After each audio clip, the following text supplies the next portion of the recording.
Hello everyone, this is a Panasonic MC3500 or Mountain Cat 3500.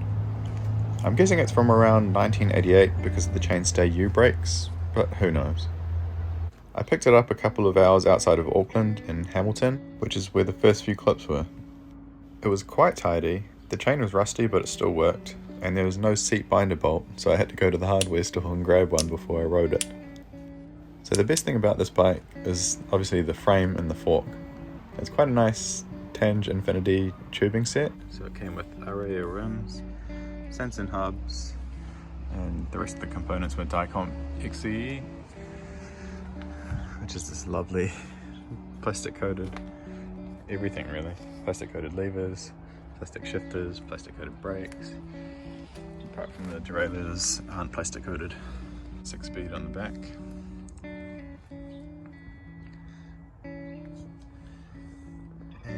U-brake.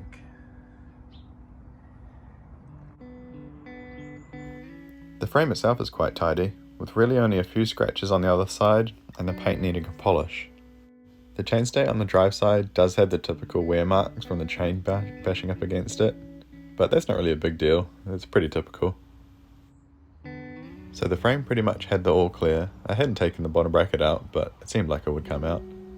Some of the components had some surface rust that would probably clean up with some evapor rust. I wanted to keep most of the factory components and change the cockpit setup. I was hoping the wheels would service up okay, although a few things needed upgrading, mainly because I don't like the look of the plastic parts. So some things will be swapped on from my parts bin. These old Panasonics are quite special bikes. They're rare here, and according to everyone that's rode them, they ride beautifully. Because it's a lugged frame, I wanted it to look sort of period correct, style-wise anyway. Some of the parts I use on it are obviously newer, and some of them I think are even older, but the end result, it really tied in nicely, so I'm really glad that I went this route. There are a couple of things that I'll change after building this, but that's for a later day anyway. So the stem came out quite easily actually, which is always a good sign that the bottom bracket is going to come out. They can be a bit of a pain on old steel bikes. I don't know if those letters were put there during manufacturing. It would make sense they would stand for Mountain Cat or Mountain Cat Tall, because it's a long steerer tube. And it came with Tange dropouts on the fork as well, that's quite nice. Yeah, I sent the upper headset cup into space, but I didn't lose it, so that's the main thing. Moving on to the cranks, I had an old giant iguana that had a similar group set, so these cranks spark up some nostalgia for me. So they'll be staying as long as they come off in one piece.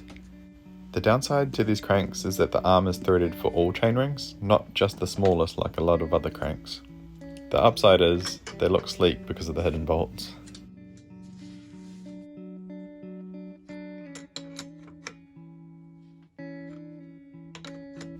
This non-drive side arm, it had a little bit of damage on the outside of the threads, the removal threads. They didn't actually intervene with the threads themselves. I was a little bit nervous of removing it though. Then the bottom bracket came out okay as well. There was this crust, it looked like, on the inside of the bottom bracket shell, but it cleaned out really nicely and there was no pitting or anything in the BB shell. I think it was off the old spindle, maybe off some other tubing inside the frame, but having paired like up inside the tubes, it seemed quite tidy, so I wasn't worried about it at all.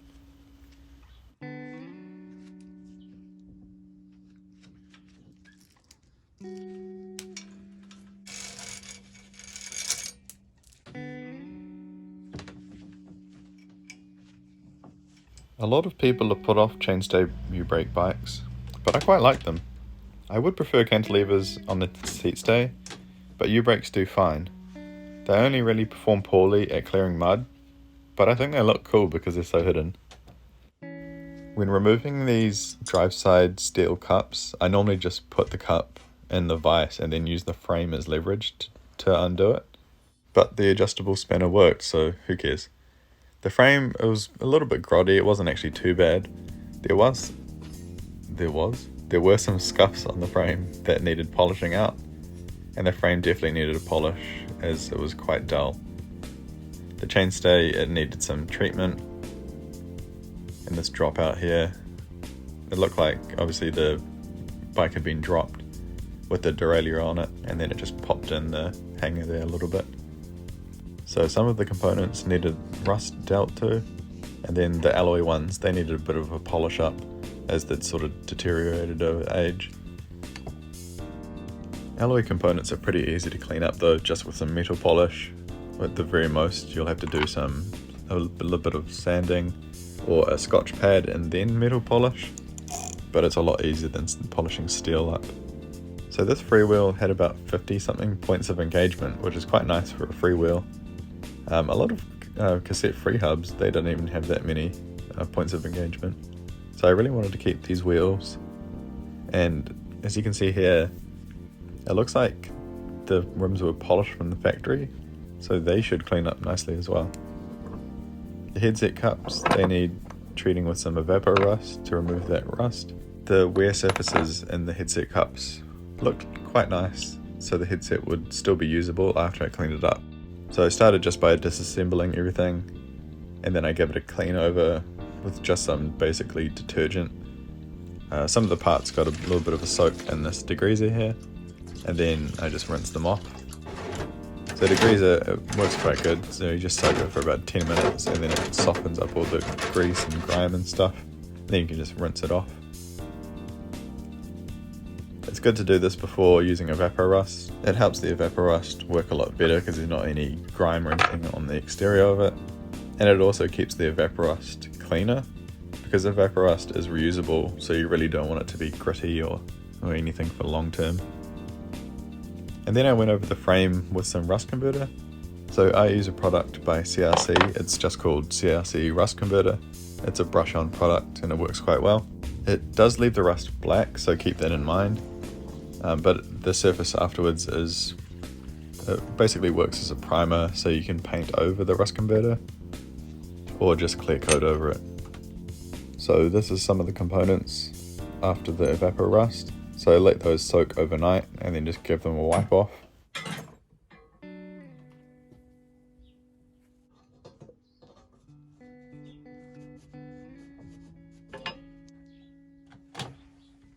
So I use dishwashing liquid and water to spray the frame down. It cut through grime quite well. You can just use some wax and grease remover, but dishwashing liquid's cheaper and it's pretty much always sitting around. That with an old toothbrush and like a rag or something, they seem to do a really good job. And then polishing it, I use quite a mild cream polish. I showed that on screen there.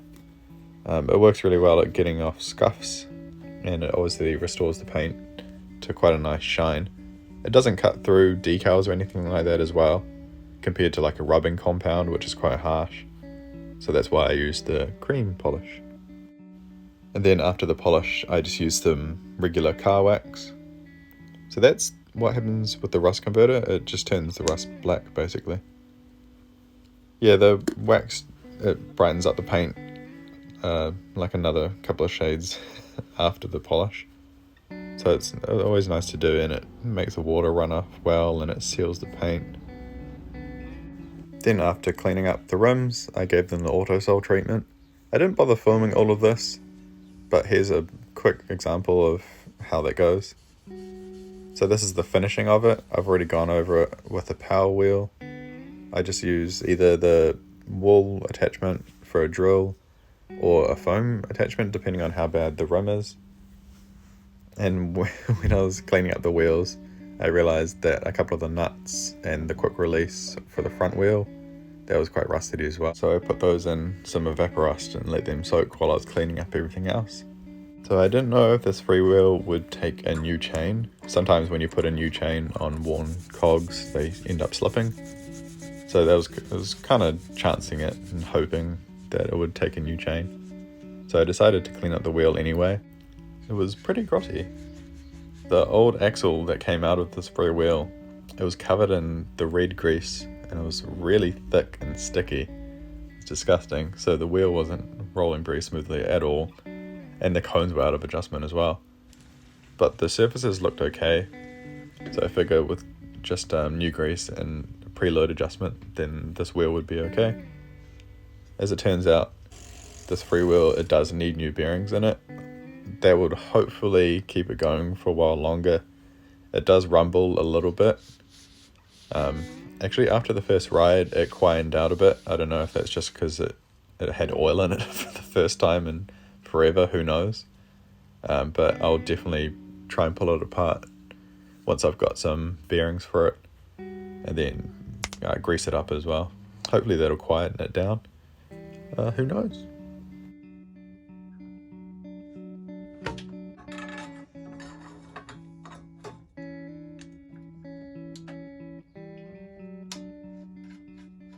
Yeah, I changed the seat post to the silver one just so it would match the stem that I'll be using.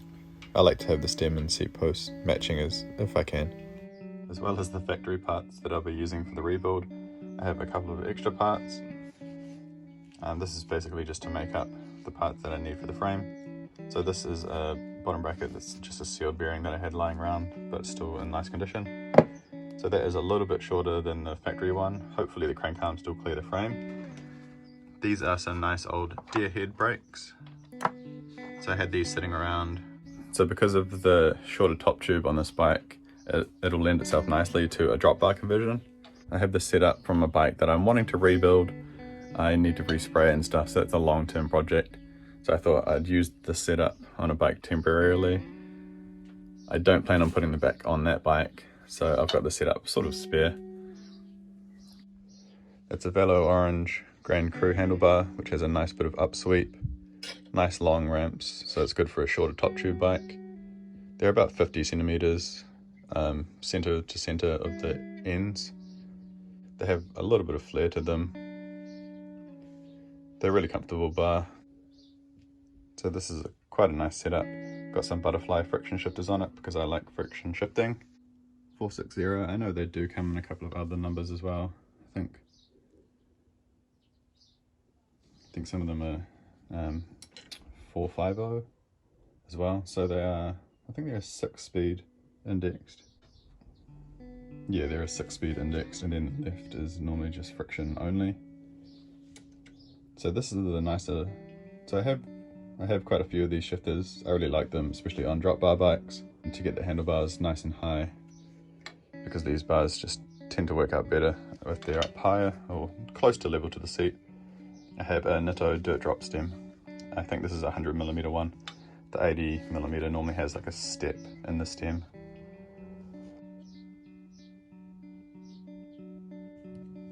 Brake levers, I have these. These are a BL 6403. So they're quite a nice aero lever. They're comfortable. They're a bit bigger than some of the old school levers out there. So now I've got all the parts that I need sorted. The last thing I've got to do is clean the rest of them up. So I've got to quickly go over and polish them. So I want the parts sort of to match the Nitto stem, because that can be like the baseline of polishing. So the seat post I've already cleaned up. The rims I've cleaned up to probably past what the Nitto is at, but that's fine. But the remainder of the components, like the derailleurs and the brakes, I want them to be sort of matching the Nitto. So this is quite close as is. So these are the Scotch pads that I was telling you about earlier. It's basically just an alternative to steel wool. It's a lot easier and safer to use. So with using this metal finishing pad on the components, I just use a little bit of water. It's actually the same spray bottle that I use for cleaning up the frame, so it does have some detergent in it. That's not necessary. You can just use WD-40 or something as a lubricant instead. And this is how it leaves the components. So you'll see the cranks and the brakes. That's it after using the metal finishing pad. You can just leave it at this if you want sort of a satin look, but I wanted it to be a bit more polished than this, so I went over the components with some Autosol after this.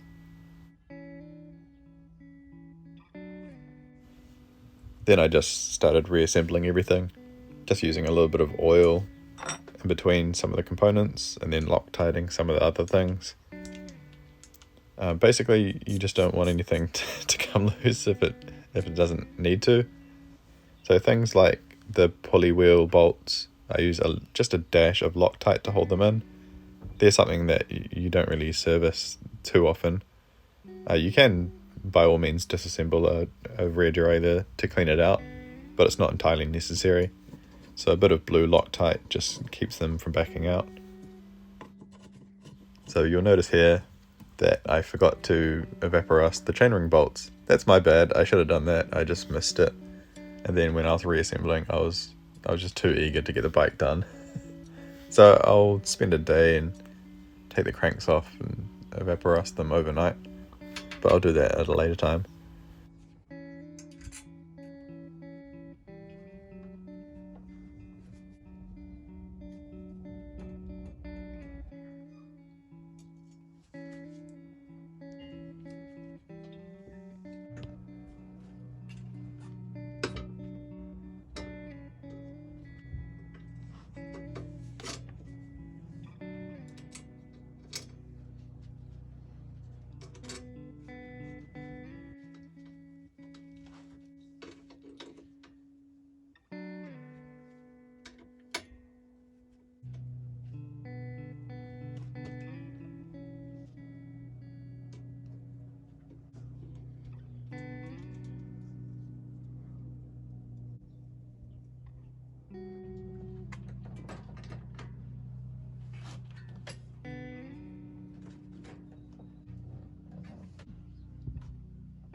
So there is a proper tool to use to straighten derailleurs and dropouts. I don't have it, so I just do it. I do it the cheap and free way. This is just a regular derailleur bolt that's been pushed out of the derailleur, and then just give it a little pry. So you can see it came back really nicely. Steel sort of has a memory, so if you give it a little tug, it quite often just pops back to where it originally was. This doesn't happen with alloy, and you can end up breaking stuff pretty easily.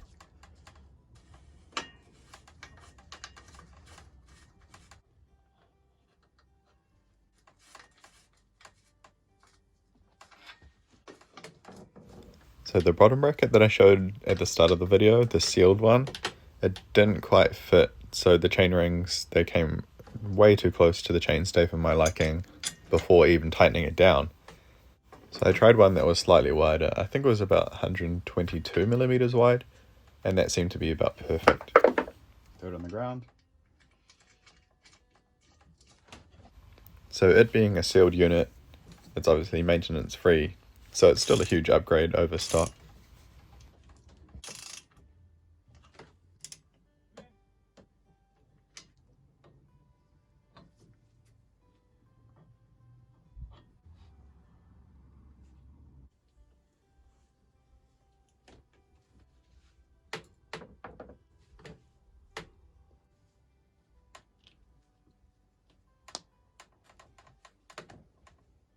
So you can see the cranks have a little bit of a shine to them.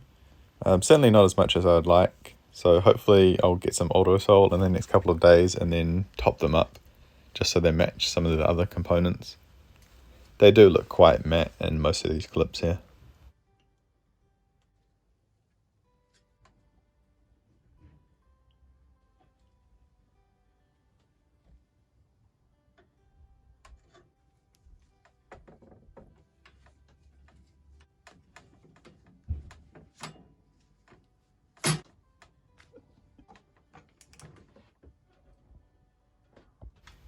So a lot of the chainstay U-brake bikes from this era, they can only fit about a 1.95 inch wide tire. I have had one that can fit, I think it was a 2.3 I tried and it fit. But this is a 2.0 tire and it cleared, but only just. Clearance varies quite a bit with these old bikes anyway. There are some even in the 90s that didn't fit a very wide tire, but with some bikes you can fit like a 2.3 or 2.4 quite easily. My Trek Antelope 820, for instance, that has a 2.3 Maxxis DTH in it, and I can even fit fenders and there's still a bit of clearance there. Yeah, new bolts always look nice. It certainly beats those old crusty ones.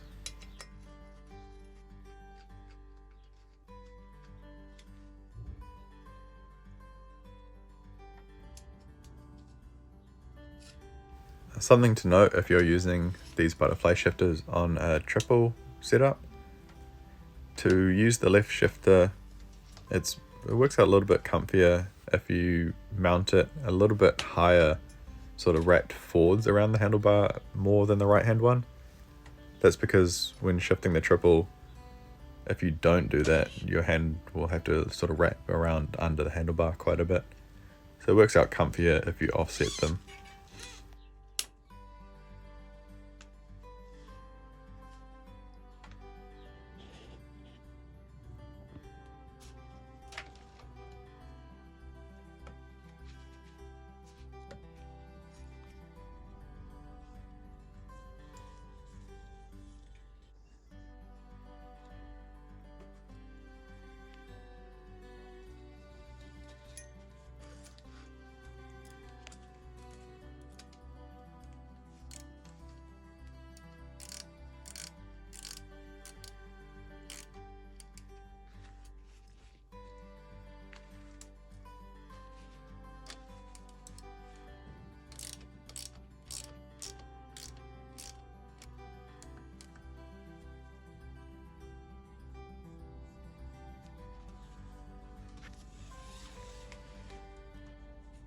Look at that clearance.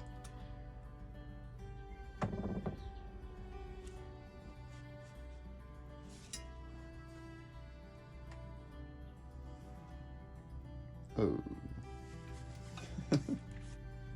Probably should have checked that before I put the cable outer on.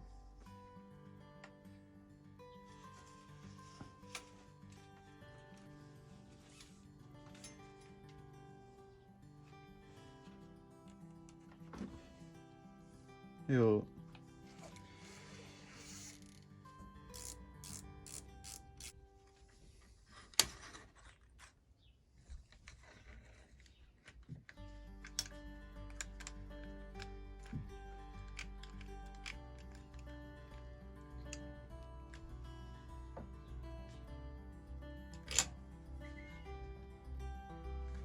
Put some tape at like an equal distance so you get a straight edge. Just use a tape measure or a bit of wood or something, and then you can even measure the distance to get it perfectly straight. Then I put some tape at those parts. You can use anywhere along here. It's pretty easy to reference to the bar. And then roll the hoods back and then measure from there to there. Looks out pretty good.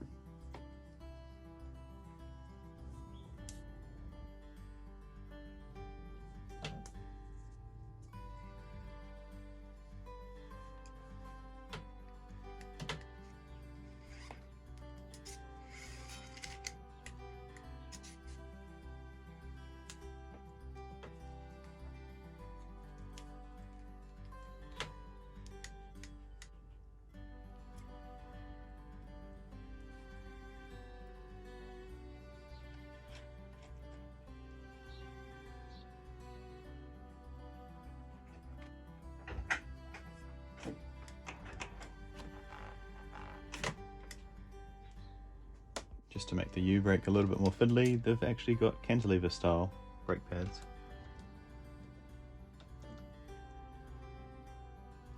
Forward.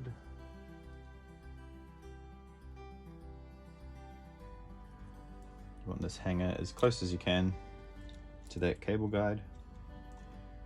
The further down you have it, the squishier and the less smooth it's going to feel.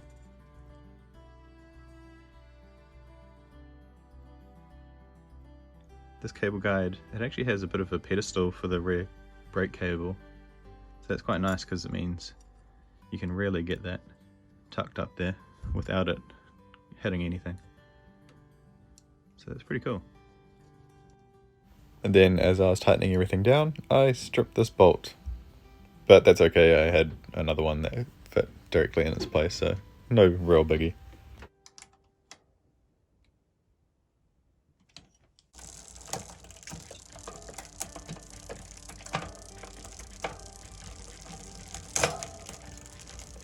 If I haven't told you by now, this Panasonic is actually for me.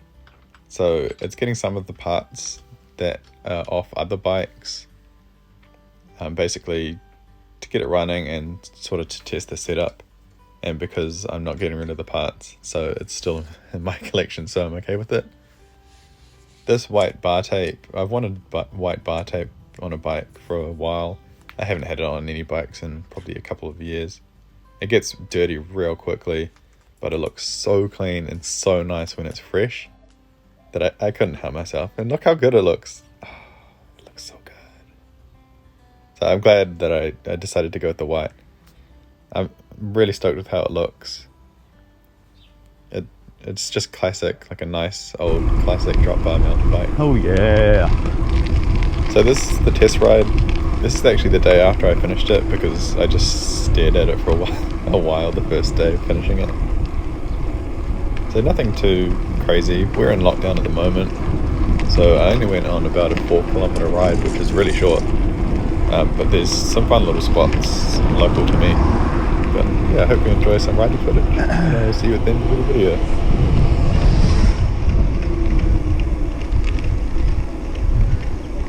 Okay.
that's about all I have for you. I hope you enjoyed the video. I will see you in the next one. It's going to be the 100-pound bike challenge bike. I'll be stripping it down and then hopefully getting most of it built up this week. I might split it into 2 videos. I don't really know yet. But yeah, I will see you in that. If you have any comments, just leave them below. Otherwise, I'll leave my Instagram link in the description, as well as probably pinned in a comment as well. So thanks for checking it out, and I'll see you in the next one. Bye!